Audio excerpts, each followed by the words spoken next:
Hello guys, good morning. So, manguha tag mansinitas guys. Mo ni ang among kalanon sa una sa mga bata pa mi, pero karon guys, nakatanom gid ko sa kapuno guys. So daghan na kaayong bunga, dili na namo mahurot og kaon uban sa mga langgam guys, mga pirok-pirok. Kailaba mo guys og mga pirok-pirok.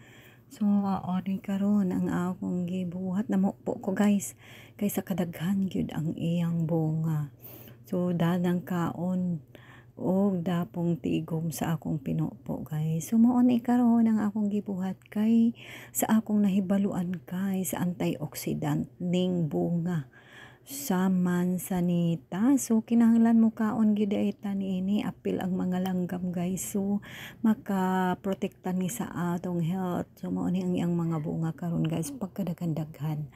So, dili na gid namo maato og kaon, pwede na nangapil na ang among mga silingan guys sa pagkuha. Sa una guys, mabuang migpangita sa mansanitas sa dihang nakabasa ko sa YouTube ga. Dako gyud ikatabang ang mansanitas sa atong health. So, mauni karon naa na gyud sa amo So guys, ayan at katamis pa gyud guys.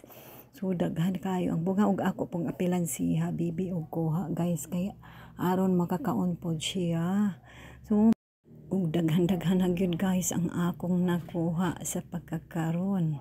So guys, daghan na gyud guys makalingaw na og kaon. Ug lami gid guys ang mansanita. So tan-awa ninyo guys, pula-pula lang. So kahamis kaayo sa iyang mga bunga guys, lami kaayong kanon. So mao ra ni karon guys. Salamat sa pagtan-aw. God bless.